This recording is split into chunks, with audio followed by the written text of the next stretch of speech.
İki buynuzlu uşaqlıq ya da ki, ara kəsməli uşaqlıq. Son illər daha çox biz onunla rastlaşırıq. Yaxın vaxtlarda konqresdə olduq. Endo Dubayda bütün dünya üzrə endoskopik cərrahlar yığılmışdı və gördük ki, orada da ən populyar mövzulardan biridir iki buynuzlu uşaqlıq. Fəxr elədik ki, biz də ən müasir metodla onu eləyirik, əməliyyatı, öz əməliyyatlarımızı da nümayiş elədik, bəyənildi. Amma əlavələr sözsüz ki, hər zaman öyrənirik mükəmməlliyə doğru sizlər üçün. Və burada qızlarım, əsas məsələ odur ki, nə qədər maksimum bacarırıqsa boşluğu daha böyük açaq.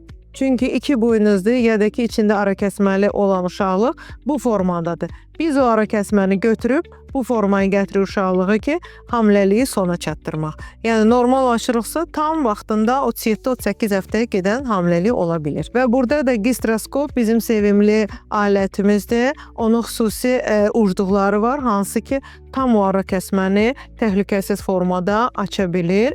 Sonra da hər zaman balon qoyuruq ki, o araladığımız ara kəsmə açırıq, yenidən yapışmasın. Ona görə o xüsusi balonlar qoyuruq 3-5 gün ərzində tam o boşluğu formalaşdırırıq.